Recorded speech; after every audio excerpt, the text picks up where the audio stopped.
Boa noite, internauta. Estamos novamente aqui com mais um programa Isso é História para entrevistar o historiador Arlan Leite. Nosso amigo Arlan escreveu um livro, que foi fruto inclusive de uma pesquisa a nível de mestrado, intitulado O Jornal Tribuna do Norte e o Golpe Militar de 1964, a publicidade da subversão potiguar. Para entrevistá-lo, nós gostaríamos de iniciar com aquela pergunta recorrente a todos os entrevistados. Quem é Arlan Leite? Boa noite, professor. Boa noite, professor João Maria Fraga. Boa noite a todos. Arlan Leite, primeiro eu quero dizer que eu sou natalense, nordestino com muito orgulho. Fiz graduação em História pela Universidade Federal do Rio Grande do Norte. A minha monografia, fiz licenciatura e bacharelado, e a minha monografia abordou o tema sobre a Rádio Patrulha da Polícia Militar no Rio Grande do Norte. O título é A Rádio Patrulha, Policiamento Ostensivo e Tecnologia na Cidade de Natal, 1965 a 1970. Fiz um mestrado na pós-graduação de História da UFRN e abordei o jornal Tribuna do Norte, com o seguinte, a dissertação tem o seguinte título: O Jornal Tribuna do Norte e a Publicidade do Crime na Esfera Pública, 1950 a 1970. E o livro que o professor João Maria acabou de citar é uma parte dessa minha dissertação de mestrado. Então, fui policial militar por quase 7 anos aqui no estado. E desde maio de 2013 eu sou servidor técnico administrativo da UFRN. E nas horas vagas, uma das coisas que eu gosto de fazer é remar. Gosto de remo no Rio Potengi. Ok, professor. Eu gostaria de começar a nossa entrevista trazendo para o professor uma seguinte provocação. Professor Arlan, qual o papel da mídia no processo democrático brasileiro? Então, é um papel histórico e com suas contradições. As historiadoras Ana Martins e Tânia De Luca, na obra Imprensa e Cidade, elas dizem que a liberdade de expressão é uma das características fundamentais de uma sociedade democrática e por conseguinte, a liberdade de imprensa. Agora, hoje nós temos uma complexidade de meios de informação, mídias sociais, plataformas digitais, grandes veículos de comunicação. No entanto, o que eu quero particularizar aqui em nossa discussão são os veículos que nós consideramos como a grande imprensa brasileira, inclusive objeto de nosso estudo. E é interessante o leitor, o telespectador, o pesquisador fazer a seguinte observação: o que é essa grande imprensa? Porque ela não é uma entidade abstrata, ela é formada por sujeitos e quem são esses sujeitos? Que fazem parte dessa grande imprensa, que patrocinam essa grande, que são proprietários dessa grande imprensa. Nós temos famílias empresariais, nós temos políticos, inclusive várias emissoras, seja de rádio, TV ou jornais espalhados pelo Brasil, pelas regiões do Brasil, são de propriedade de políticos que trabalham no ramo da comunicação. E nós temos também acionistas, patrocinadores, agentes do mercado financeiro. Todos esses sujeitos, eles fazem parte do que a gente chama de a grande imprensa brasileira. Então, são sujeitos que mobilizam interesses mercadológicos, políticos, construindo uma opinião pública para convencer a população de que as ideias que eles defendem são as mais plausíveis e as ideias mais corretas para a população. Então, essa é a primeira observação que eu faço com relação à grande imprensa brasileira. E também a pergunta do professor foi muito pertinente, porque me lembra um artigo do sociólogo Teófilo Rodrigues. Ele escreveu um artigo na revista Contra Campo, da Federal Fluminense, da Universidade Federal Fluminense, em 2018, cujo título é O Papel da Mídia nos processos de impeachment da presidente Dilma, em 2016, e no processo de investigação do presidente Michel Temer, em 2017.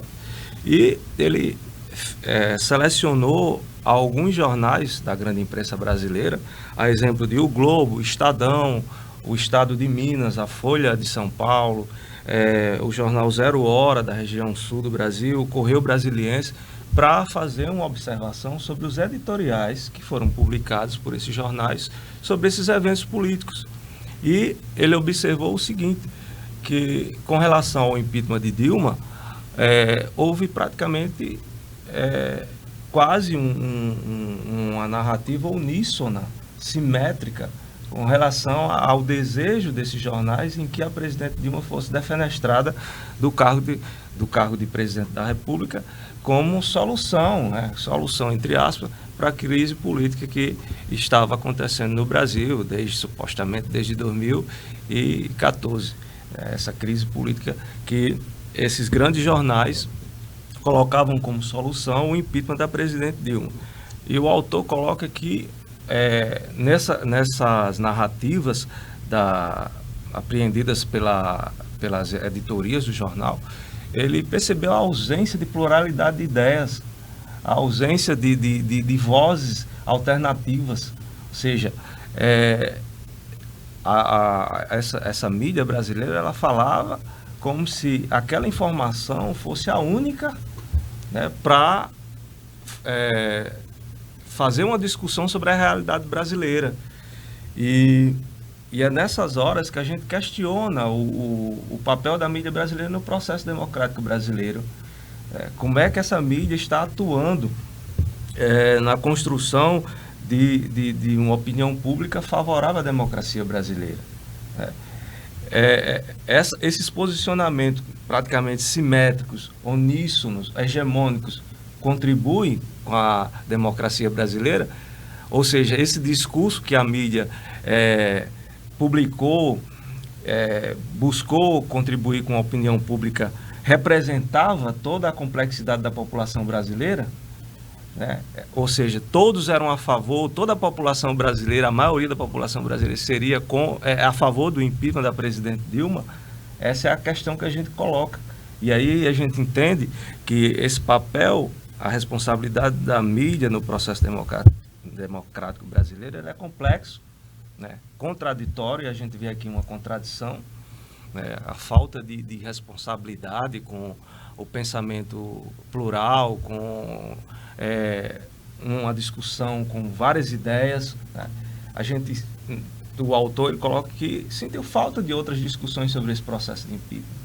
Porque, por exemplo, o Globo, ele, em um dos primeiros editoriais a favor do impeachment da presidente Dilma, ele dá ênfase a uma solução política, desprezando os fundamentos técnicos, a justificativa técnica para aquele impeachment. Ou seja, cadê o nexo causal, que é até um termo jurídico. O nexo causal para dizer, não, realmente aqui caberia um impeachment.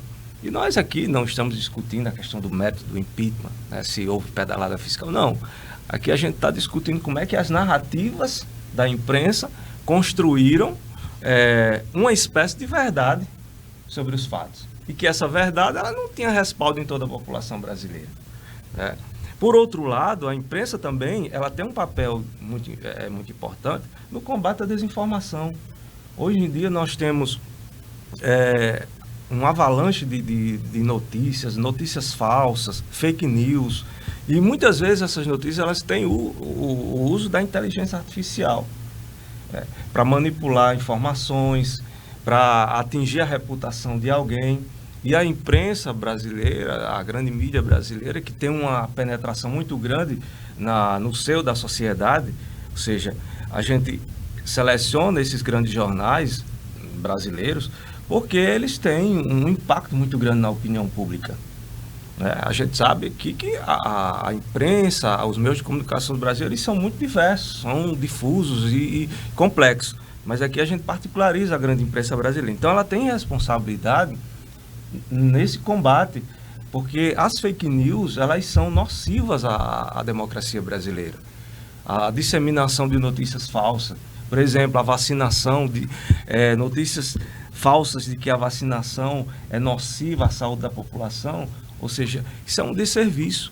Então, ontem eu estava olhando algumas matérias de 2020, 2021, de um veículo, de um jornal digital, que tem um impacto muito grande na sociedade brasileira, e vendo as reportagens que combatem essas fake news. É um exemplo só da vacinação, né? Combatendo a desinformação sobre a vacinação, ou seja, a vacinação é fundamental na saúde pública do Brasil. E isso é construir uma sociedade democrática com a participação de todos, com a audiência ou seja, ouvindo a ciência, e é uma das responsabilidades da imprensa brasileira. Então, nós aqui, historiadores, cientistas sociais, a gente coloca o seguinte, que para que haja o efetivo papel da imprensa brasileira no processo democrático, na construção de uma sociedade democrática, a imprensa brasileira tem que democratizar as suas práticas e as suas publicizações, as suas publicidades, os seus discursos, porque o autor Teófilo Rodrigues, ele elegeu as editorias, porque nos editoriais fica muito clara a posição de um jornal, as ideias, o posicionamento político, ideológico, mas assim, isso não é a única parte do jornal que a gente faz uma observação sobre o posicionamento do jornal. O posicionamento do jornal pode ser observado desde a primeira capa da edição até a última, né? Como o jornal se expressa, como ele narra um determinado fato político, um determinado acontecimento da sociedade, os recursos imagéticos que são mobilizados nesse jornal, as ênfases, os silêncios, que é muito importante. Nós, historiadores, a gente também se preocupa muito com aquilo que não foi dito. E por que não foi dito, né? Então, as editorias são muito importantes. Então, a gente faz esse debate, lança essa provocação de que a grande mídia brasileira não é que ela não tenha posicionamento político.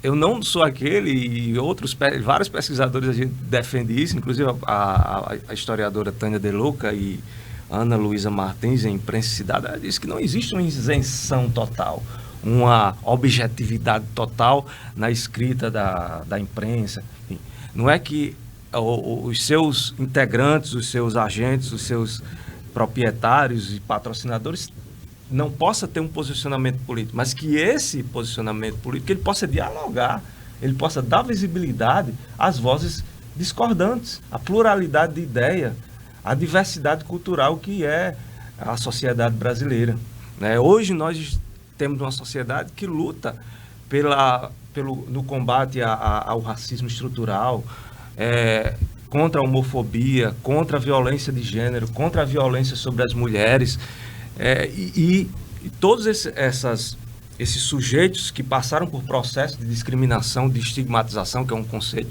que é utilizado inclusive pelo sociólogo Erving Goffman, né? A estigmatização é segregar determinados sujeitos que apresentam supostamente comportamentos diferentes, falas diferentes.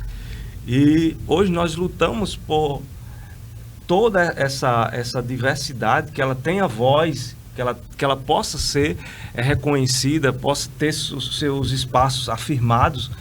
E nessa dinâmica da sociedade contemporânea, a gente conclama que a imprensa tenha uma postura democrática nas suas editorias, nos seus posicionamentos políticos. Perfeito, professor. Chamar você de professor, viu? Porque você, embora exerça uma função técnica administrativa lá na universidade, mas você fala como professor e tem uma didática maravilhosa. Pode ir para a sala de aula, viu? Obrigado. Me diz uma coisa, Arlan, como o seu livro nos ajuda a pensar a formação do jornalismo contemporâneo aqui no Rio Grande do Norte, por exemplo? Então, meu livro, ele se inscreve num quadro amplo da historiografia da imprensa brasileira e, sobretudo, potiguar. Então, é uma contribuição à história da imprensa, sobretudo nesse contexto do golpe civil-militar de 64. Então, eu procurei fazer uma discussão sobre a relação do jornal Tribuna do Norte, que é um grande veículo de comunicação do Rio Grande do Norte até hoje. Hoje nós temos a Tribuna do Norte no formato digital. E como se deu essa relação da Tribuna do Norte com o golpe de 64? Então, é uma contribuição para que pesquisadores, leitores façam a seguinte reflexão: como é que se dá a relação da imprensa com o poder, com o capital, com os interesses mercadológicos? Como é que a imprensa se posicionou diante daqueles que eram considerados opositores do regime? Quais são as falas, as narrativas que foram mobilizadas por esse jornal, que estava inserido dentro de um contexto histórico amplo? Porque nós, historiadores, nos preocupamos não em homogeneizar, nem sintetizar as coisas. A gente procura as particularidades e, a partir das particularidades, um exemplo é o jornal Tribuna do Norte, que tem um perfil, que tem uma história própria, como ele se relaciona com um conjunto mais amplo da história da imprensa brasileira, dentro de um contexto político, econômico, dentro de um recorte temporal. Então, o meu livro, ele busca provocar essas discussões sobre a relação da imprensa com o poder. Eu me lembro agora de uma colocação da historiadora Marialva Barbosa, que é autora de 2 obras sobre a história cultural da imprensa no Brasil. Ela aborda desde o século XIX, depois século XX até o ano 2000. E ela diz que há uma simbiose histórica entre a imprensa e o poder no Brasil. É uma relação muito complexa. Claro que essa relação ela tem contradições, tensões, né? Mas essa a colocação, a importância que eu coloco aqui dessa discussão sobre a relação da imprensa com o golpe de 64. Então, a Tribuna é um dos jornais no Brasil que se manteve alinhada ao golpe, ao governo ditatorial. E claro que esse alinhamento no meu estudo, ele mostrou tensões, mostrou contradições, críticas moderadas, mas que ao longo de todo esse segunda metade dos anos 60, a minha abordagem foi até 1970, a Tribuna se manteve num alinhamento com o golpe de 64. Teve reveses, sobretudo depois do ato institucional número 5, com a prisão de Agnello Alves, que era irmão de Aloysio, e a cassação de ambos, né, a cassação política dos direitos políticos de ambos. É interessante, professor, porque nos anos 50, quando surge a Tribuna do Norte, segundo a historiadora Marialva Barbosa, há um processo de modernização da grande imprensa brasileira. É um período em que a imprensa ela se preocupa com as massas.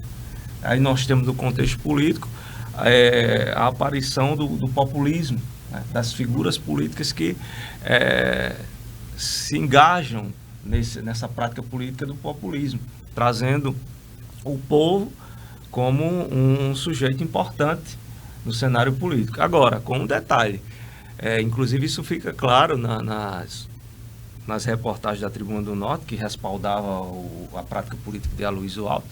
Esse povo, ele era importante, mas ele só tinha protagonismo com o líder.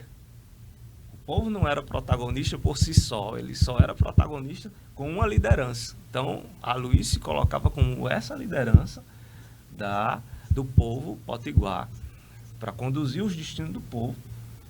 Então, o povo se torna um sujeito importante para esses políticos, e isso está dentro da dinâmica da modernização, das transformações pelas quais passaram a grande imprensa no Brasil. A gente vê, por exemplo, que Aloysio, as falas de Aloysio no jornal, ele vai se referir ao povo. eu estou defendendo, eu estou com o povo defendendo o que é do povo.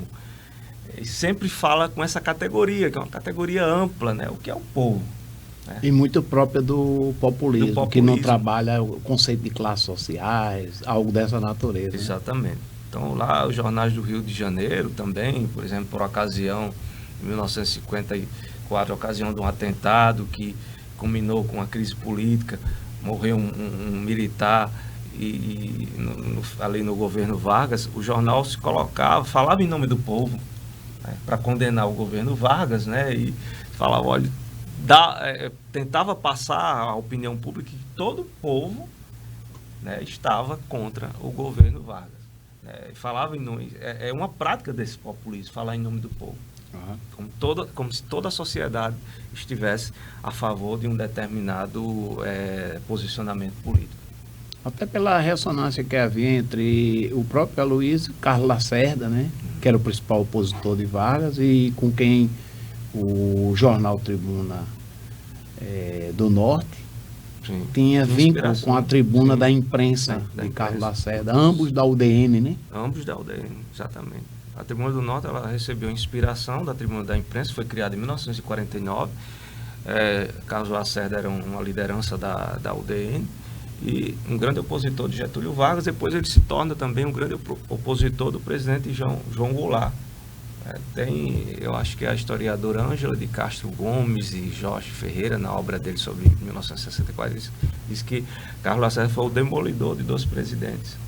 Ele contribuiu para a queda, né, a crise do governo Vargas, que culminou com o suicídio, e em 64 com a deposição, o golpe que depois o presidente eleito, João Goulart. Então, o meu livro ele está inserido nessa história da imprensa no Rio Grande do Norte, e é significativo porque é um momento de ruptura, um momento em que a sociedade brasileira ela passa a ter uma repressão muito forte. Então, a gente vê que essa minha obra ela faz essa reflexão. E é uma reflexão no sentido de que a gente não pode perder de vista essa memória para que nunca mais se repita. Então, é que o jornalismo do Rio Grande do Norte possa ver a sua história, os jornalistas do Rio Grande do Norte, inclusive eu quero mandar um abraço para todos os grandes profissionais, eles não possam perder de vista essa história, essa relação que a imprensa brasileira teve com o golpe de 64. No século XIX, voltando mais um pouquinho, nós tínhamos alguns jornais, pequenos jornais. O primeiro jornal aqui no Rio Grande do Norte é o Natalense, de 1932, que foi fundado pelo padre Francisco de Brito Guerra, que era um político, ele foi senador do Império, uma figura importante no Rio Grande do Norte. Depois nós tivemos vários outros jornais, como o Publicador Natalense, o Argo Natalense, o Açuense, o Brado Conservador. Então eram jornais que tinham um viés noticioso, oficioso, que buscava ser porta-voz dos grupos políticos, sobretudo naqueles embates entre liberais e conservadores. Jornais que muitas vezes tinham uma periodicidade curta, não eram jornais que tinham um caráter de empresa, como aconteceu no Brasil nos anos 40, 50, que, sobretudo, depois da Segunda Guerra Mundial, porque a Tribuna do Norte e a Tribuna da Imprensa, no Rio de Janeiro, eles são jornais que surgiram num período democrático, pós-Segunda Guerra Mundial, com uma característica de jornais empresas, construindo a notícia como um produto a ser consumido, a ser vendido, recebendo influência dos modelos norte-americanos. Então, no século XIX, esses jornais eles foram importantes, inclusive no período da independência. A historiadora Tânia De Luca e Ana Luísa Martins, elas mostram que vários jornais ali que faziam publicações em 1821, 1822, eles foram importantes para construir um posicionamento político a favor da independência do Brasil, né? E também foram importantes para construir uma identidade para a sociedade brasileira. E entre década de 1870 e 1880 também é um período significativo, porque nós tivemos os movimentos pró-república, a defesa da implantação da República no Brasil e, sobretudo, um movimento abolicionista. Perfeitamente. Muito importante a participação dos jornais, dos pequenos jornais, para denunciar a escravidão, né? Enfim, que contribuíram. Porque, assim, os jornais, eles não são decisórios na sociedade, mas eles são atores importantes em situações políticas, em crises econômicas, em crises políticas. Eles são atores importantes, porque eles constroem uma opinião pública, e essa opinião pública ela pode ter ou não um impacto muito grande na sociedade. Os jornais, eles podem influenciar em comportamentos, estimular, desestimular, moda, né? Visões políticas, visões de mundo. São poderes, é um poder simbólico, né? De acordo com o sociólogo John Thompson, quando ele fala da mídia como o quarto poder. John Thompson é um estudioso da influência da mídia na sociedade moderna. Aí ele diz que o quarto poder, que é a mídia, a imprensa, ele é um poder simbólico, né? E cultural. Então, o jornal, ele vende bens culturais e vende bens simbólicos para a sociedade. Para finalizar aqui essa pergunta, só um episódio para mostrar que os jornais do século XIX, eles estavam muito ligados aos grupos políticos. Em 1906, o jornal Diário do Natal, então, em 1906, o proprietário era Elias Ferreira Souto. Elias Ferreira Souto era açuense, nascido em 1848. Ele fazia parte, no período do Império, do Partido Conservador, mas tem um detalhe: ele era do Partido Conservador, mas era um abolicionista. Para a gente ver que as ideias pessoais, muitas vezes, elas se sobressaem do grupo que aquele sujeito faz parte. E ele não aderiu à República de imediato. Então, em 1906, ele já tinha aderido à República, já fazia parte do Partido Republicano, inclusive na página na edição de 8 de fevereiro de 1906, tem lá, órgão do Partido Republicano. E ele era um grande opositor à liderança de Pedro Velho no Rio Grande do Norte.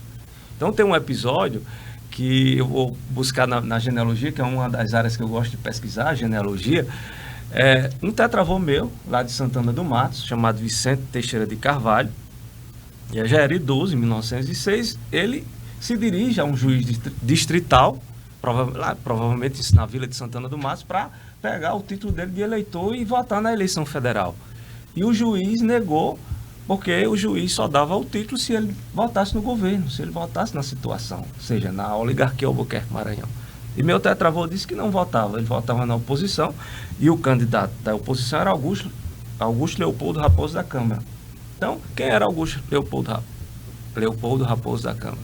Ele foi bacharel em Direito, foi procurador, anteriormente tinha militado no Partido Conservador, se tornou republicano e era um opositor a Pedro Velho, né? E nesse mesmo ano de 1906, a matéria ou seja, o protesto do meu tetravô no jornal foi dia 8 de fevereiro de 1906, que ele fez uma forma dele denunciar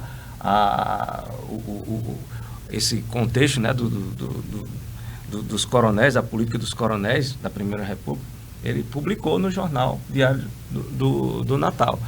E nesse mesmo ano, o Augusto Leopoldo Raposo da Câmara, ele se torna diretor do jornal. Então o jornal Diário do Natal, ele era mobilizado para fazer uma oposição muito forte ao governo, né, ao grupo de Pedro Velho Albuquerque Maranhão. Então, meu tetravô conseguiu publicar essa nota, esse protesto, porque o jornal fazia oposição a Albuquerque Maranhão. Jamais ele conseguiria publicar essa nota na República, né, que era o jornal ligado aos Albuquerque Maranhão. Então é isso. A gente vê que esses jornais, né, do começo do século XIX, começo do século XX, eles já estavam muito preocupados com os embates políticos, escrever, dialogar uns com os outros, ou mesmo publicar desaforos, denunciar desmandos dentro da arena da política local. Então, o senhor, pelo que você fala, há uma relação então entre meio de comunicação, conquista de poder e controle dos meios de comunicação, é isso? Sim, tem uma relação muito importante, complexa, simbiótica. E aí é um termo da historiadora Marialva Barbosa, né? E aí eu já falei sobre a questão de como a mídia se insere dentro do espaço público, né, como quarto poder. E é interessante, eu vou trazer aqui o caso da ditadura Vargas, para exemplificar essa relação, né, dos meios de comunicação, conquista de poder e controle desses meios de comunicação. Então, em 1937, foi deflagrado o Estado Novo, né? Mas como é que o grupo, né, de Vargas se mobilizou para a deflagração do Estado Novo, né? Tivemos o chamado Plano COI, que foi uma fraude criada pelo então capitão Olímpio Mourão Filho. O mesmo, inclusive, que articula o golpe 64. Exatamente. Olímpio Mourão Filho, ele participa dos 2 golpes de Estado no Brasil. Em 64 ele já era general, idoso, e ele comandou as tropas de primeiro mobiliza Juiz de Fora para o Rio de Janeiro. Para o Rio de Janeiro, para depor o presidente Jango.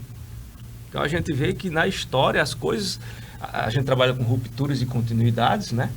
Com particularidades, mas tem determinados eventos na sociedade brasileira que eles têm uma continuidade. É claro que com suas ressalvas dentro dos seus contextos históricos, mas tem uma continuidade. Então, o Olímpio Mourão é uma figura interessante para a gente entender esses eventos golpistas no Estado brasileiro. Então, eles forjaram esses planos racista, dentro do viés integralista, porque Olímpio ele fazia parte do serviço secreto dos integralistas, Perfeito. Da Aliança Integralista Brasileira. E foi apresentado em uma reunião com o general Góes Monteiro, isso, com Filinto Miller, que era chefe da polícia de Vargas. E é interessante porque em 68 a gente encontra a Filinto Miller nas páginas da Tribuna do Norte como deputado. E ele participou do golpe de 64. É um dos deputados que, com o fechamento do Congresso, com o AI-5, ele tenta mobilizar parlamentares para tentar manter um diálogo com o governo golpista de Costa e Silva, o Filinto Miller. Também é uma figura histórica, também ele era militar, né? Presente nas duas ditaduras, nas duas de Vargas ditaduras, e dos exatamente. militares. E o plano COI serviu de pretexto, que supostamente seria um plano judaico-comunista, né, para atacar o Brasil, de cunho antissemita, racista, e ele serviu de pretexto para a deflagração do Estado Novo. Ele foi apresentado em setembro de 37, quando foi em novembro, dia 10, Vargas decreta o Estado Novo, outorga a Constituição de 37, outorgada. Segundo alguns pesquisadores, essa Constituição já tinha sido redigida desde abril de 37, já estava pronta. Ou seja, toda a estrutura do golpe já estava preparada. E a partir da deflagração do golpe de 37, com um detalhe, alguns setores da imprensa questionaram a veracidade do plano COI, mas não foi o bastante para que esse plano COI fosse considerado um documento, uma fraude. Essa fraude ela só foi confirmada em 1945, isso, com a derrocada, em 1944 mais ou menos, com a derrocada do Estado Novo, né, com o avanço da vitória dos aliados. Foi denunciado, inclusive, por aqueles que participaram da sua criação. Né? Exatamente. E foi denunciado muito tempo depois. E Vargas, ele cria, por exemplo, o departamento de imprensa e propaganda para dar visibilidade ao seu governo e à sua figura, e ao mesmo tempo controlar os meios de comunicação, né? E também as produções artísticas. Então aí é um exemplo muito claro de como os meios de comunicação, a conquista do poder, o controle desses meios de comunicação, eles podem ser entrelaçados em uma ditadura militar. né, em um golpe de Estado para a conquista do poder e controle dos meios de comunicação, controle dessa sociedade. Porque a ditadura de Vargas ela também foi muito repressora. Muitas prisões e com o controle maciço dos meios de comunicação. No Rio Grande do Norte, a gente já vem aqui para o nosso RN, nós temos a figura de Aloysio Alves, uma grande liderança política, que construiu a sua plataforma política com o viés populista. Na eleição de 1960, ele precisou do apoio de vários grupos políticos, que a gente hoje poderia chamar de esquerda, né? Nacionalistas, trabalhistas. Conseguiu cooptar o apoio desses grupos para a eleição dele em 1960 e depois ele se afasta desses grupos. E, primeiro, o Aloysio ele milita no jornalismo. Ele ajuda a fundar a Tribuna da Imprensa, com Carlos Lacerda, em 1949. Foi um dos redatores, mais ou menos até 1958. Neto também trabalhou lá. Né? E ele viu que a imprensa era fundamental para a plataforma política dele, para dar visibilidade às suas práticas políticas.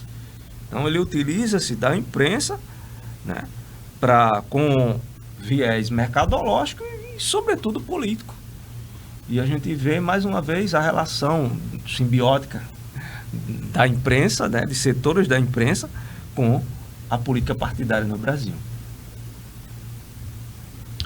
Fala um pouquinho sobre essa criação do jornal Tribuna do Norte e a relação dessa liderança de Agnello e Aloysio em relação à criação desse jornal e o uso desse jornal. Sim. No plano local. Pronto. Em 1950, a Tribuna do Norte ela foi criada em março de 1950. A estrutura, o modelo, recebeu a inspiração da Tribuna da Imprensa, que tinha sido criada um ano antes no Rio de Janeiro, um jornal que fazia oposição a Vargas, um jornal que depois faz oposição ao governo de João Goulart, diferente da Tribuna, porque a Tribuna manteve uma separação, uma diferenciação nesse momento com relação ao papel de oposição que a Tribuna da Imprensa exerce sobre o governo Jango. E a Tribuna do Norte ela não fazia oposição. Inclusive, é curioso porque Aloysio ele se afasta daqueles grupos trabalhistas, nacionalistas, que ajudaram ele a ser eleito governador, mas ele não se afasta do governo Jango. Ele mantém um alinhamento com o governo Jango, inclusive em 63, Jango esteve no RN. Aloysio apoiava os projetos do governo de Jango e é um ponto de ruptura entre o alinhamento político da Tribuna da Imprensa no Rio de Janeiro com a Tribuna do Norte. O jornal Tribuna do Norte, ele nasce como um jornal um período democrático, pós-Segunda Guerra Mundial, como um jornal empresa. A gente vê que os editores, os patrocinadores, os proprietários procuravam trazer um forte viés propagandístico comercial, né, para vender vários produtos. É interessante porque a Tribuna surge nos anos 50, num momento de crescimento urbano da cidade de Natal, e com as problemáticas, né, desse crescimento, questão de segurança pública, moradia, e a Tribuna surge nesse contexto de grandes transformações, 50, 60, década de 50 e 60. E em 1950, por ocasião da campanha eleitoral para a presidência da República, a Tribuna se posiciona a favor do brigadeiro Eduardo Gomes, que concorria à presidência da República com Getúlio Vargas. Então a Tribuna, por exemplo, ela publicava charges depreciativas, críticas ferrenhas a Getúlio Vargas como candidato. Então era um posicionamento político muito, muito claro, de imediato do surgimento da Tribuna do Norte. É um jornal que tinha um viés propagandístico, comercial, mas, sobretudo, um jornal que era porta-voz do grupo político de Aloysio Alves. E o Agnello Alves, irmão de Aloysio, ele vai aparecer, por exemplo, como jornalista, repórter de rua, que foi também uma das características da Tribuna do Norte. de deslocar repórteres para as ruas de Natal, para entrevistar as pessoas, para trazer os problemas que as comunidades de Natal tinham. E em 1953, a Tribuna tinha um quadro chamado Mesa Redonda, da Tribuna do Norte. Outubro de 1953, a Tribuna do Norte montou uma mesa redonda lá na Rua do Motor, Petrópolis. Então essa rua, na época, em 1953, ela era uma rua que não tinha calçamento, não tinha saneamento, não tinha iluminação. E estava presente, um dos jornalistas presentes era Agnello Alves. Na ocasião, foram reunidas cerca de 100 pessoas da comunidade, lideranças, inclusive o então deputado Cortez Pereira, que na época fazia parte da base política de Aloysio, né?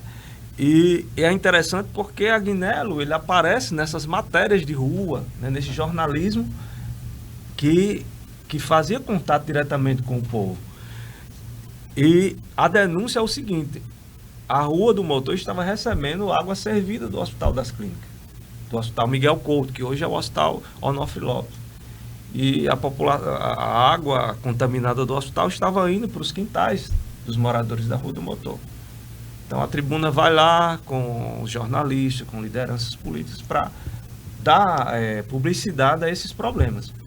Então a Agnello Alves é interessante porque ele se torna prefeito de Natal em 1966 e em 69 ele sofre uma prisão política pelo Comando Militar de Natal, 49 dias preso e a cassação dos direitos políticos.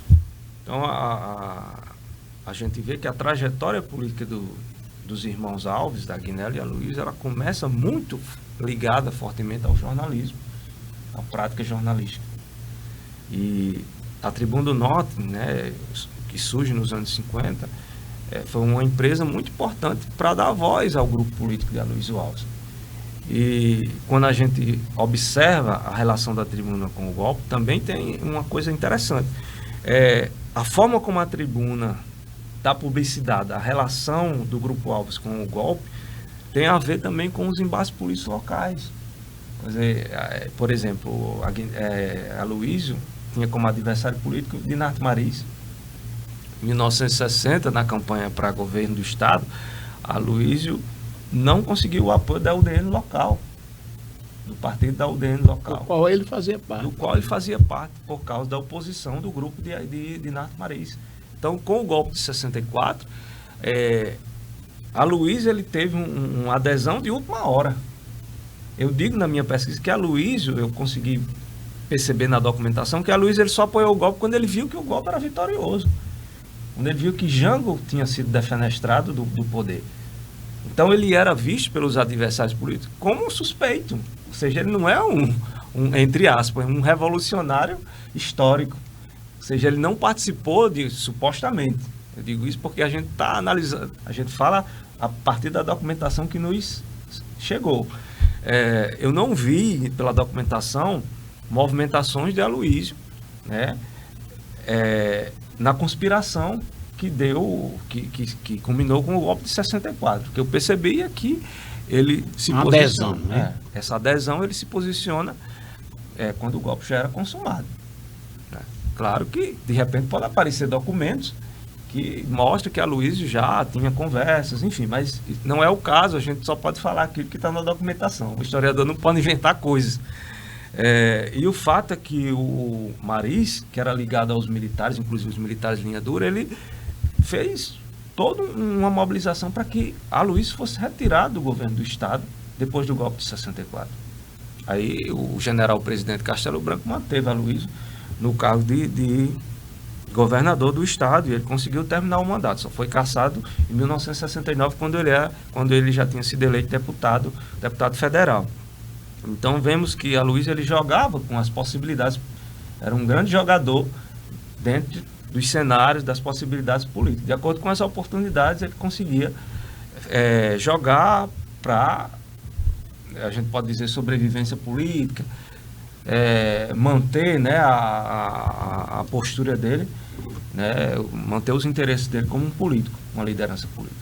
Até porque depois que ele percebe que o golpe ele iria de fato acontecer, que João Goulart de fato seria retirado do poder, assim como o prefeito de Natal, Djalma Maranhão, ele não só vai apoiar, vai aderir, como vai antecipar os atos institucionais, vai criar, inclusive a nível local, um dossiê que vai investigar em várias esferas as pessoas envolvidas no governo de Djalma Maranhão e vai ser, inclusive, responsável ou corresponsável pela prisão de várias pessoas pós-64, né? Isso mesmo. Tem até um documento, dossiê Veras, que traz esse relatório, né?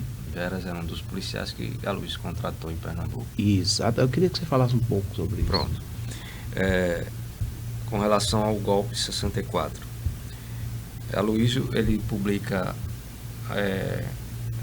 acho que na madrugada do dia 31 para o dia 1º, ele publica uma nota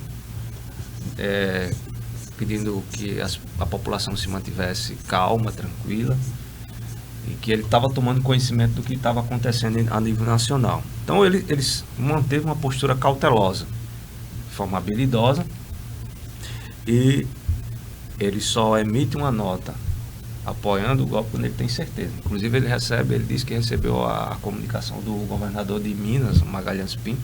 Magalhães Pinto foi uma figura-chave, né, dentre os grupos civis na conspiração golpista. Os historiadores Ângela de Castro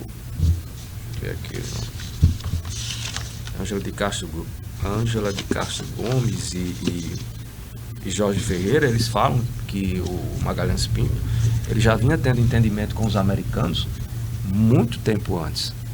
E é notório que as primeiras tropas militares que marcham para a deposição do presidente no Rio de Janeiro saem de Minas Gerais, que aí entra a figura do Mourão.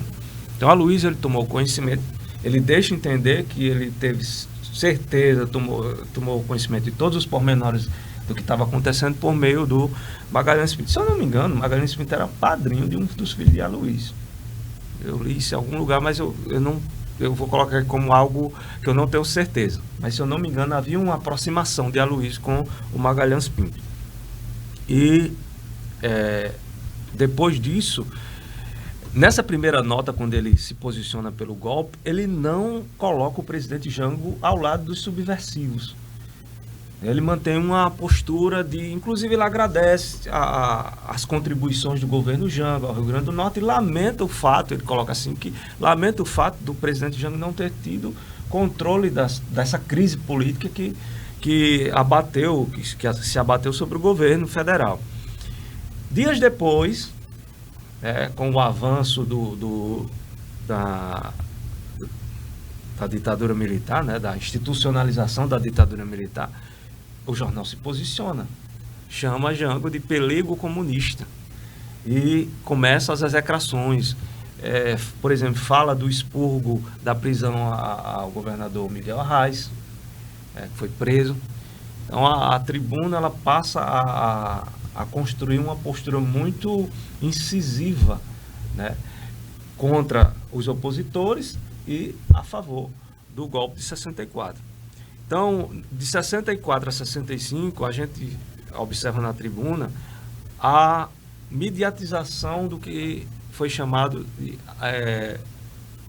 o inquérito da subversão, que foi uma comissão de investigação que Aloysio criou em seu governo, paralela aos inquéritos policiais militares que eram realizados pelos militares, pelo Exército. Tínhamos mais ou menos três inquéritos. Tinha o inquérito policial civil, comandado pelo governo do Estado, que recebeu o nome de inquérito da subversão. Tínhamos o inquérito, o IPM número 2 e número 3.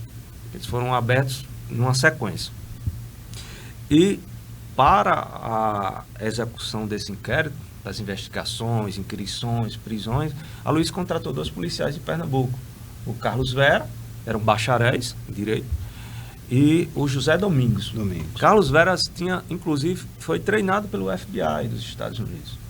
Então, ele tinha um treinamento já dentro da doutrina da segurança nacional, porque o golpe de 64, ele tem que ser entendido dentro de de um contexto amplo, é a partir da Guerra Fria, entre Estados Unidos e União Soviética.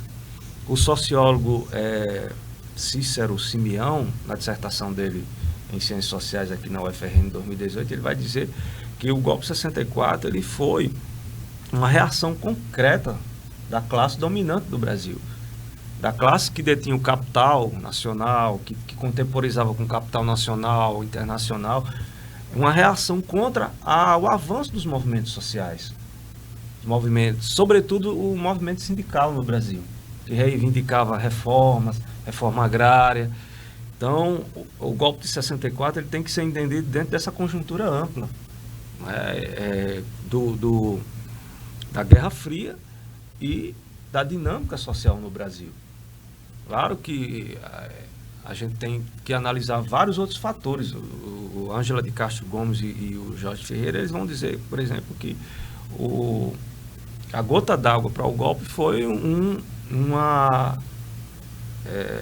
caso de indisciplina das Forças Armadas, em que o presidente Jango deveria ter aceitado a punição de uma sublevação de marinheiros e que desagradou, assim, de forma muito contundente o alto escalão, né, os superiores das Forças Armadas. Isso teria sido a gota d'água para a deflagração do golpe. Mas esse golpe ele teve muitas outras demandas,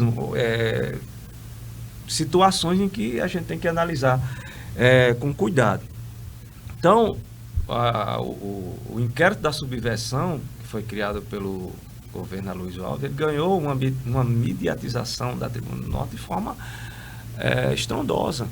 Então, as matérias eram publicadas na primeira página, trazia fotos dos opositores, e para criar uma opinião pública na sociedade de que esses opositores eram um perigo à segurança nacional.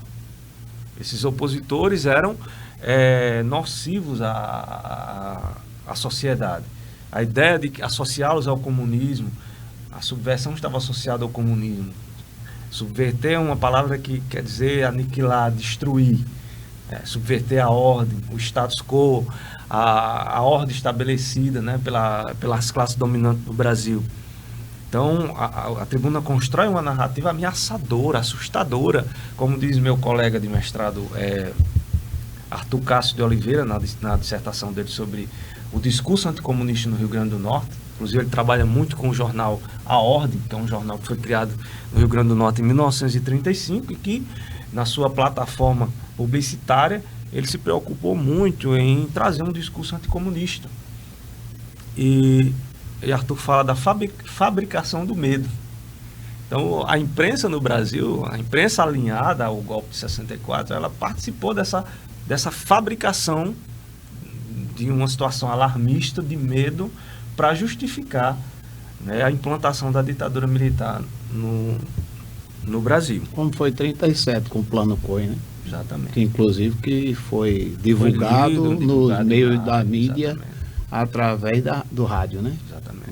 Voz do Brasil. Porque uma das preocupações da tribuna foi, por exemplo, mostrar que os principais oponentes do golpe, quando foram presos, eles tinham supostamente planos de uma revolução comunista. Então, a tribuna descreveu supostos métodos de tortura que seriam empregados aos opositores dessa suposta revolução comunista. E a gente vê que é o mesmo modus operandi do Plano COI, de 37. Há uma continuidade de como as elites brasileiras, de como a classe dominante do brasileira, ela se vale desses recursos narrativos, imagéticos, simbólicos, para criar uma atmosfera, uma narrativa de medo na população, de que o suposto inimigo tem um plano sinistro de destruição para acabar com a família, para matar crianças e para justificar a sua manutenção no poder. Ou seja, é um golpe de Estado para que essa elite se mantenha no poder. Perfeito, professor. Como esse novo regime atingiu os órgãos de imprensa? Qual é a relação dessas lideranças políticas estaduais e o jornal Tribuna do Norte com o novo regime? Pronto. Em 64, com a chegada dos militares ao poder, o primeiro arcabouço jurídico foi a partir dos atos institucionais. Já em 67, em janeiro de 67, eles outorgaram a Constituição de 67, uma Constituição imposta. Em março, nós tivemos a criação da Lei de Segurança Nacional e também a Lei de Imprensa. Então, a Lei de Segurança Nacional, ela tipificava o que era crime de ordem política e social. E a Lei de Imprensa, ela também disciplinava as informações que deveriam ser divulgadas na imprensa brasileira. Então, o controle das informações era fundamental para um governo golpista, para qualquer governo que foi, como é que se diz, imposto à sociedade e que não foi eleito. E em 1968 nós tivemos o ato institucional número 5. Então, com a Lei de Segurança Nacional ficou mais o Estado ditatorial, ele se revestiu de força jurídica, de mais força jurídica para promover as perseguições e prisões, torturas, enfim. Os meios de comunicação, os grandes meios de comunicação no Brasil, eles participaram do golpe de 64. Eles foram atores importantes na legitimação, na conspiração golpista que derrubou o governo Jango. Segundo Ângela de Castro, Gomes e o Jorge Ferreira, muitos desses jornais, o objetivo deles era o seguinte: depor o governo Jango, que eles associavam ao comunismo, à esquerda, a subversão, com a ajuda dos militares, mas eles queriam que os militares depois, logo em seguida, passassem o governo para os civis. Mas isso não aconteceu. Se os militares não tinham um projeto de poder, eles, uma vez no comando do país, eles criaram um projeto de poder. Era um sonho antigo, né? Lá do tenentismo. Exatamente. Então, se eles não tinham isso claro, mas eles se organizaram e se mantiveram no poder.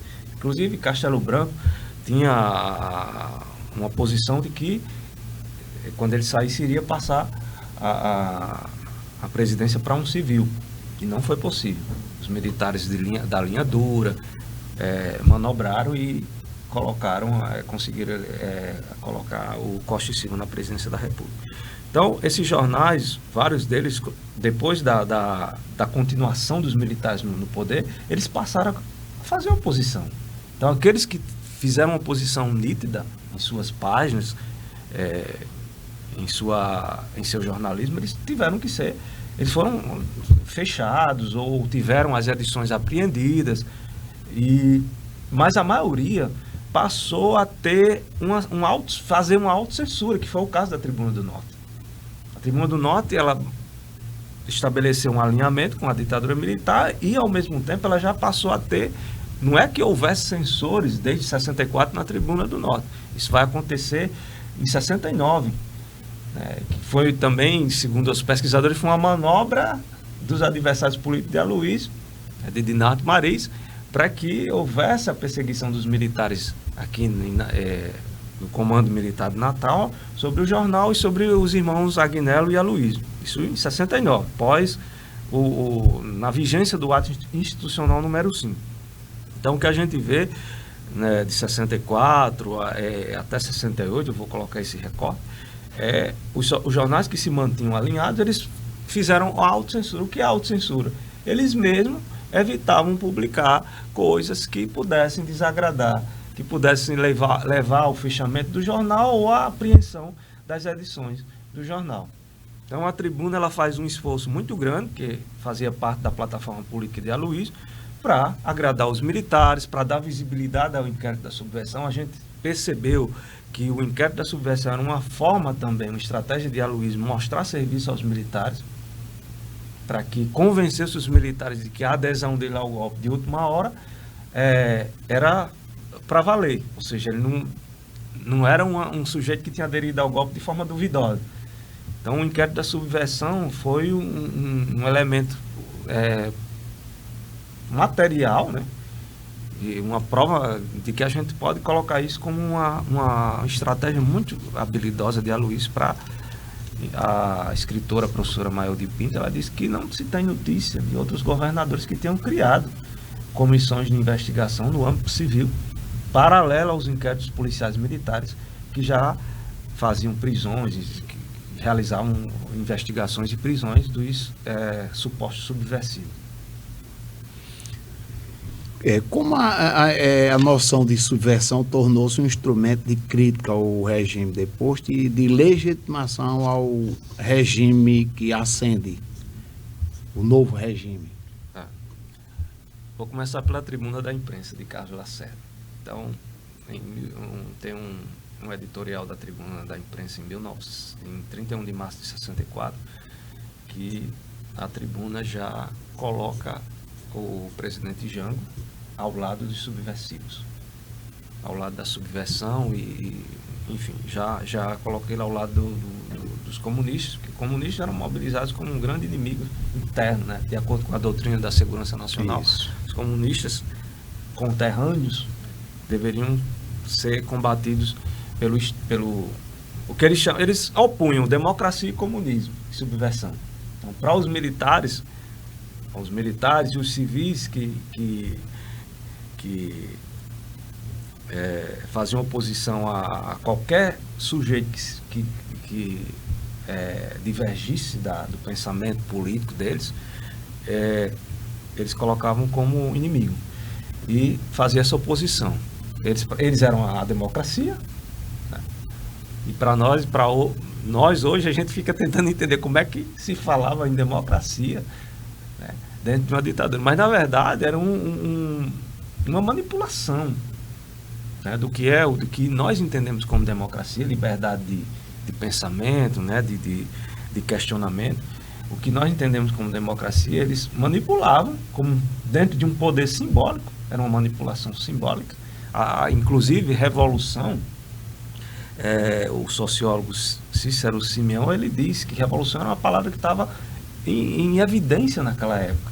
Tivemos a Revolução Cubana em 59, a Revolução Chinesa, que essa revolução ela era vista como positiva por setores da esquerda, ela era vista como uma ameaça, uma coisa horripilante para os grupos que faziam oposição à esquerda, os grupos de direita, os conservadores, os capitalistas, a classe dominante no Brasil. Então, essas revoluções eram vistas como algo horripilante. Mas eles se apropriaram do termo revolução e manipularam de forma simbólica, transformando o golpe de 64, como diz a historiadora Ângela de Castro Gomes, ela diz que o golpe virou uma revolução.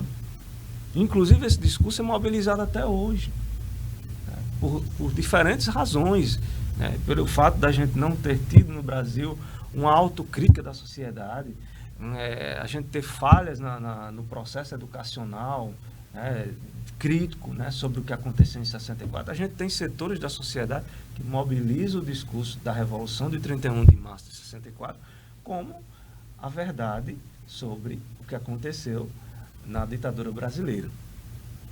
Então, esse instrumento de perseguição, de estigmatização, porque a subversão ela tinha uma função de estigmatizar, tem o objetivo de estigmatizar e criminalizar o outro, que era considerado oponente, que era considerado diferente.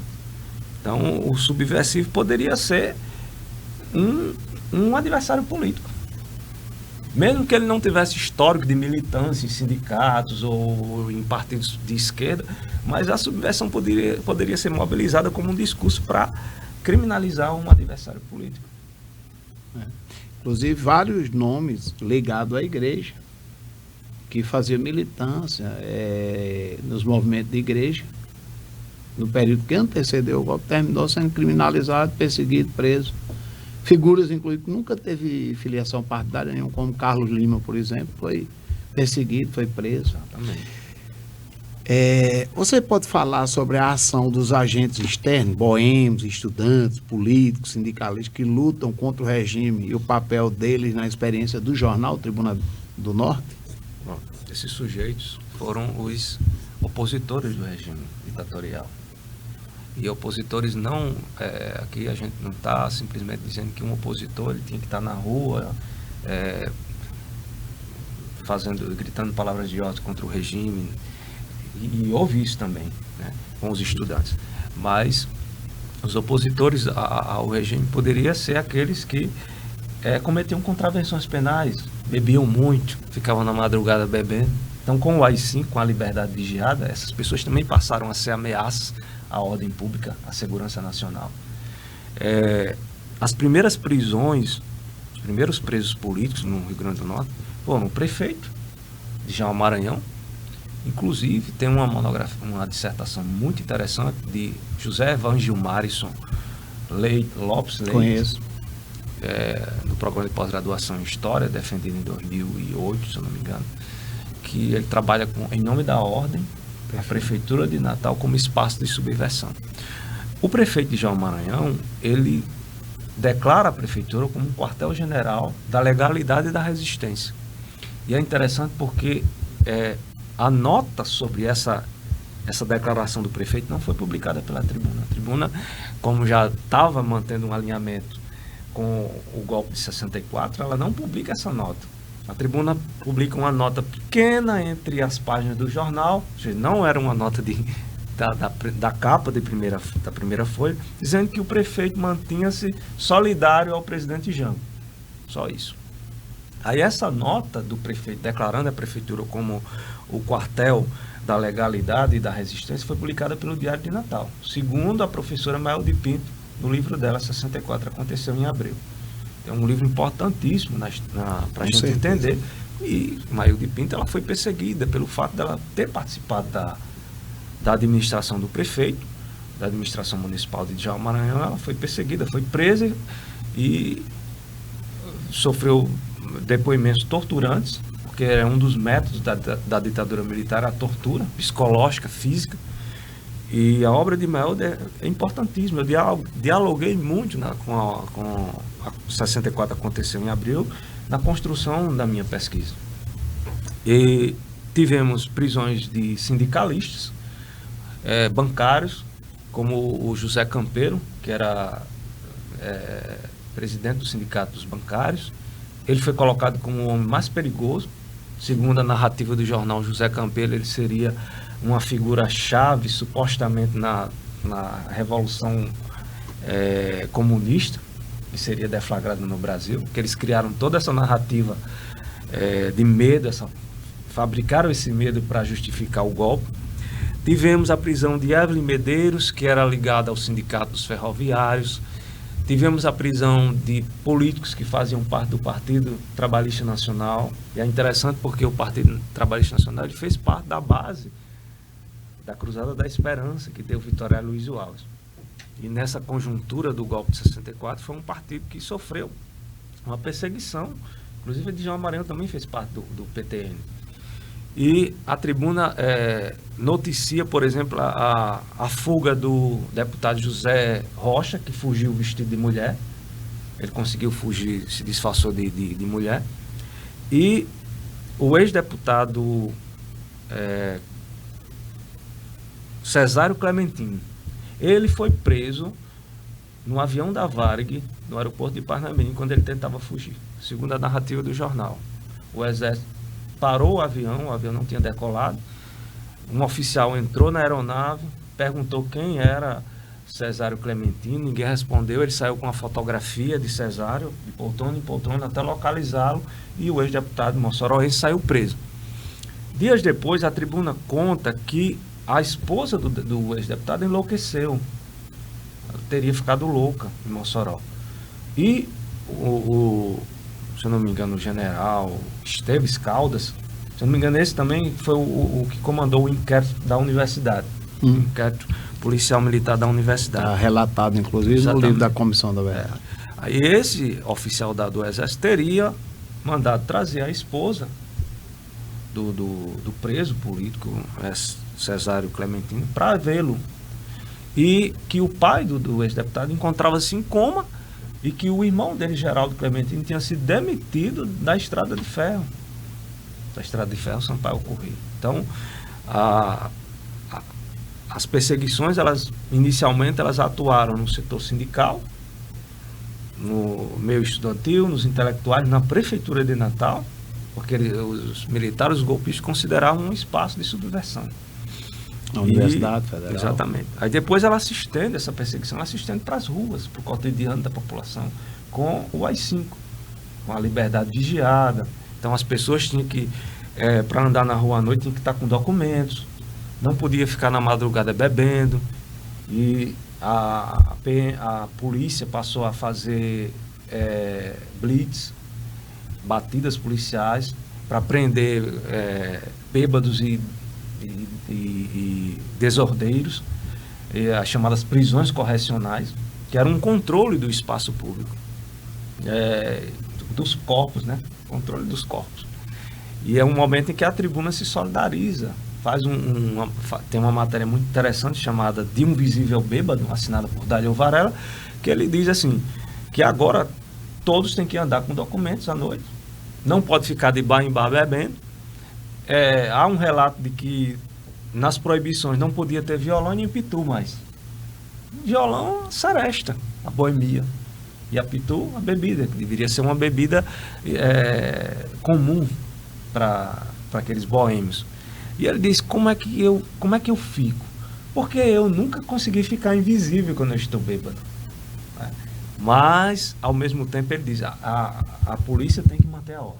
Ou seja, contemporizava com os boêmios, se via como um deles, mas, ao mesmo tempo, o jornal tinha que dizer que o controle policial era necessário, para não desagradar os militares.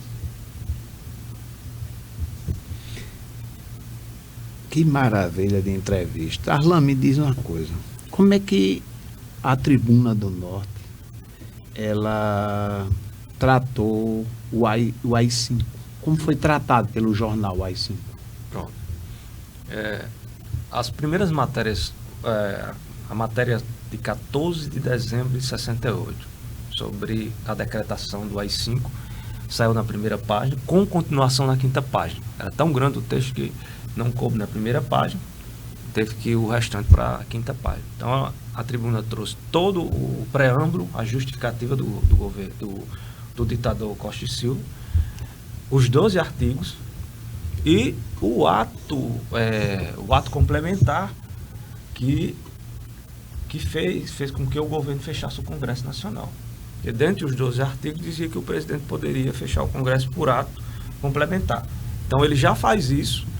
Depois da finalização dos 12 artigos, o presidente, ele, por meio de um ato complementar, ele fecha o Congresso Nacional. Então, as primeiras editorias da Tribuna do Norte sobre a deflagração do AI-5 são críticas moderadas. A Tribuna coloca que ninguém conseguia mais falar com o presidente Costa e Silva, ou seja, o presidente Costa e Silva não queria mais conversa com os políticos civis, as reuniões dele agora se resumiam a reuniões com os seus pares, né, os militares, e a Tribuna coloca esses comentários mostrando uma insatisfação, uma tensão, e mostrando para o leitor que havia um desprezo agora do governo ditatorial com os políticos civis. E também fala, dentro dessas editorias, que faz um alerta para os adversários políticos de Aloysio, como uma reprimenda, que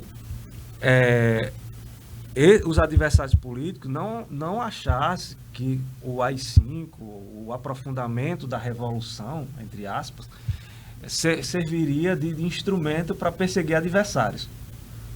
Aí a Tribuna faz a ressalva de que o governo, ou seja, a revolução vai perseguir aqueles que têm culpa em cartório, usava até essa expressão. Ou seja, meses depois, pouco tempo depois, Aloysio foi cassado, Agnello foi preso e também sofreu a cassação dos direitos políticos. Ou seja, esse discurso de que os adversários não iriam utilizar a ditadura militar, ou seja, o Estado ditatorial para perseguir os adversários, se desfez com essas prisões, e com a prisão de Agnello, por exemplo, e a cassação dos direitos políticos de ambos os irmãos. Apesar dessas editorias que mostravam um desconforto, uma tensão, uma certa crítica ao governo militar, por exemplo, a Tribuna enfatizava que as reuniões agora estavam sendo em caráter secreto, as reuniões do governo Costa e Silva. Agora, todas as reuniões estão acontecendo em caráter secreto, ninguém tem informação nenhuma, ou seja, os jornalistas não estão conseguindo ter nenhuma notícia, e colocava toda essa panorâmica, né? E isso mostra o fechamento do regime. Ou seja, a Tribuna, de alguma forma, estava mostrando o fechamento do regime ditatorial. Pouco tempo depois, a Tribuna publica um editorial chamado A Dura Lição, para falar sobre os supostos avanços econômicos do governo ditatorial. E aí justifica, não, nós estamos tendo esse endurecimento, a perseguição aos subversivos e aos corruptos, que eram duas frentes de combate dos golpistas na sociedade brasileira. O discurso do comunista e perseguir o comunista e os corruptos. Inclusive, corrupção, inclusive, que é o tema levantado também pelos militares lá na década de 20, ligado ao movimento tenentista, o combate à corrupção. Continuação, né, desse discurso, dessas práticas, o discurso com as práticas. A Tribuna da Imprensa, quando o Jango já tinha sido deposto, ela chama Jango de um líder infame dos comunistas, negocistas, e afirma também que Jango, segundo a Tribuna da Imprensa, seria o maior gatuno, ou seja, o maior ladrão da história brasileira. Então, também é um discurso mobilizado pela ditadura militar para se locupletar, para se justificar nas medidas repressivas que estavam adotando e para criminalizar o outro, o oponente. Então, a Tribuna publica esse editorial, A Dura Lição, enaltecendo essas supostas medidas positivas da economia trazida pela ditadura militar. E é interessante perceber que não foi um discurso unilateral da Tribuna do Norte. Que aí a gente vê o histórico de como os grandes jornais no Brasil, sobre determinados temas, eles promovem, vendem um discurso uníssono. Então, os grandes jornais do Brasil, eles construíram uma narrativa de que os militares trouxeram um plano econômico positivo, crescimento econômico, mas silenciaram com relação ao arrocho salarial, ao empobrecimento da população, à dívida externa, silenciaram sobre tudo isso. Então, nesse editorial da Tribuna, a Tribuna queria justificar, dizendo que é uma dura lição, ou seja, essas repressões, essas prisões, mas estamos só passando por uma moralização da sociedade e uma melhoria da economia. Na verdade, essa melhoria da economia servia aos grandes empresários, aos donos do poder, aos donos do capital. E a população assalariada viveu sob o arrocho salarial, empobrecimento, que foi uma discussão que os grandes jornais do Brasil silenciaram. Então, na história da imprensa brasileira, o tema sobre a economia ele ganha força a partir dos anos 70. Por quê? A ditadura proibia de falar sobre temas políticos. Então, a imprensa começa a falar mais de economia. Então, hoje em dia, por exemplo, a gente, numa TV aberta, tem lá um âncora, um jornalista de manhã em uma determinada televisão que fala sobre a economia do Brasil. E de repente, ele diz o seguinte: olha, a declaração do ministro da Economia enfureceu ou causou um desconforto no mercado financeiro. Ou a declaração do presidente acalmou o mercado financeiro. Então, o mercado dá a ideia que é uma entidade, né? Que é uma pessoa. É uma pessoa. E também ele constrói, essa imprensa, ela constrói a ideia de que o mercado, ele tutela o Estado brasileiro. Então, o Estado brasileiro tem que servir a soberania nacional, tem que servir o mercado. O que ele diz ou deixa de dizer agrada ou desagrada o mercado. São os donos dos meios de produção, exatamente. Mas ele não diz isso claramente. Não diz. E é interessante porque o telespectador, o leitor que está assistindo, ele é convencido de que aquilo é a verdade absoluta.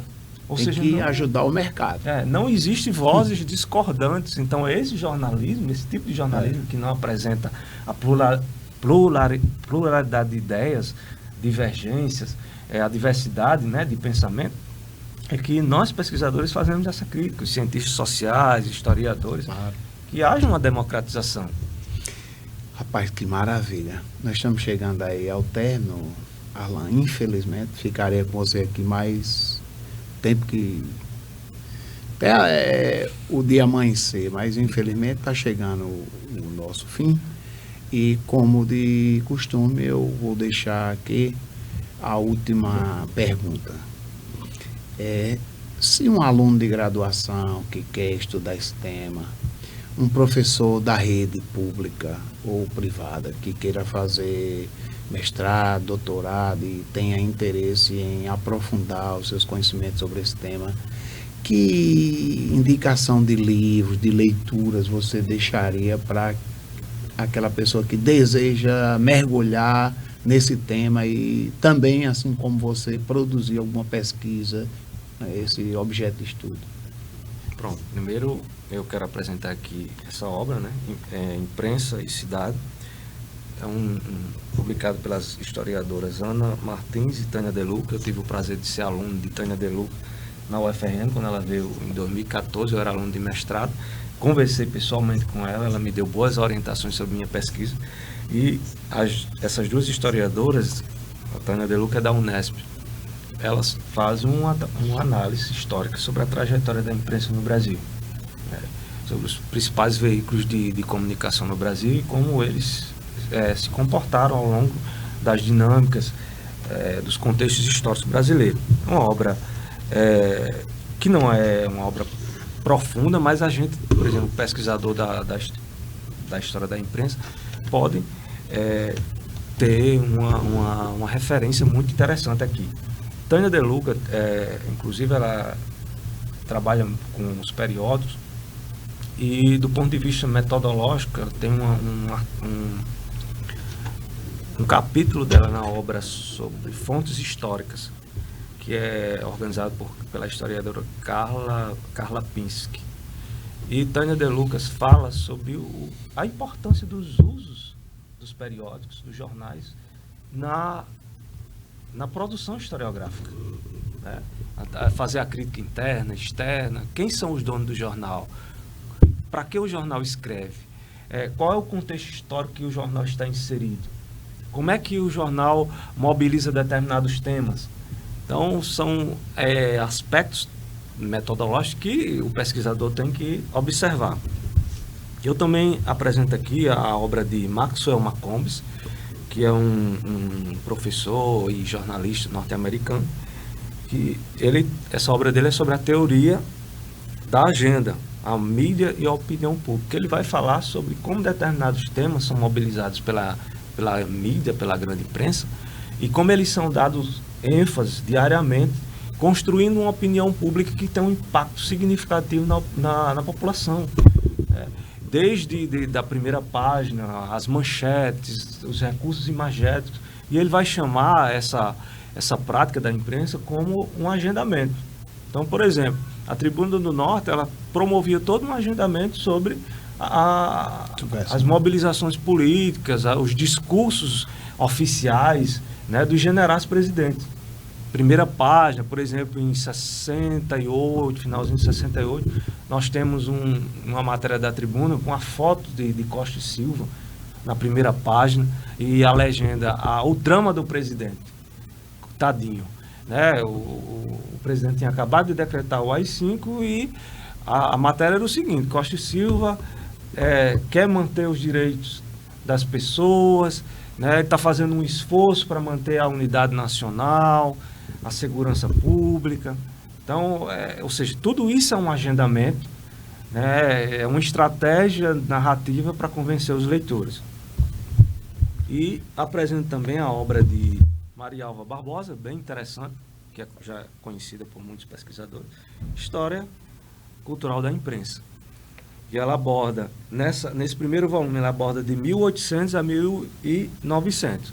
ela diz na obra que não teve a pretensão de fazer uma abordagem de vários veículos de imprensa espalhados pelo Brasil.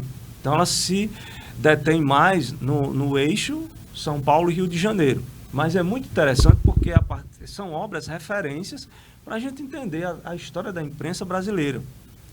Então, qualquer pesquisador que quer selecionar um jornal para pesquisar, ele tem que ler essas obras, como é que se deu a trajetória da imprensa no Brasil.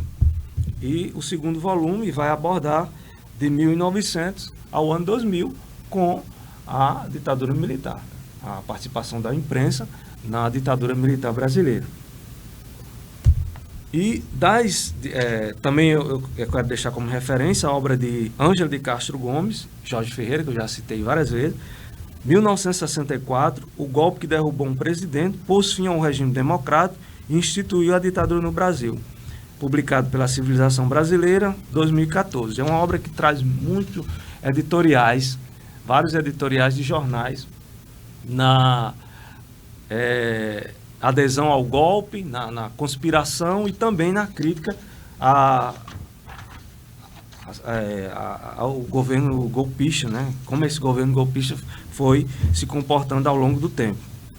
E quero trazer duas dissertações que eu considero importantes. Uma que eu já citei, né, em nome da Ordem, a Prefeitura Municipal de Natal como espaço da subversão, a dissertação 2008 do PPGH, a pós-graduação de História da UFRN, de autoria de José Evangilmar Leite.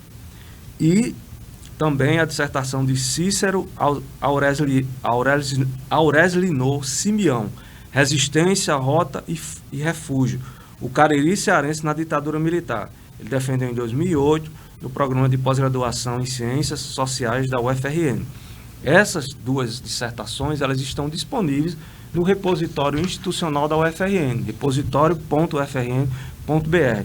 É uma sugestão que eu faço, que nós, pesquisadores, alunos, professores, se debrucem na produção acadêmica, que está disponível no repositório institucional da UFRN, também na plataforma Oasis BR, que é o portal que disponibiliza a produção científica brasileira, né, de acesso aberto. Eu trabalho na UFRN no setor de repositórios digitais e a gente trabalha com essas plataformas. Inclusive eu trabalho muito com repositório, sou eu que disponibilizo as teses e dissertações da UFRN. Todas as teses e dissertações que são defendidas na UFRN passam por mim para eu disponibilizar. Eu tenho o maior prazer de fazer isso e eu aprendo muito, porque as minhas pesquisas, seja na área de história, seja na genealogia, eu utilizo muito a produção científica. Porque é uma produção que a gente vê como determinados objetos de pesquisa são atualizados do ponto de vista teórico, do ponto de vista metodológico, e a gente está valorizando a ciência no Brasil. E, sobretudo, a ciência aberta, que é o compartilhamento da produção científica mundialmente, a preservação, a customização do conhecimento, que o conhecimento possa ser compartilhado para novas pesquisas, para que haja um impacto positivo na sociedade brasileira. Maravilha. Com essas palavras do nosso amigo Arlan, eu encerro aqui mais um programa Isso é História.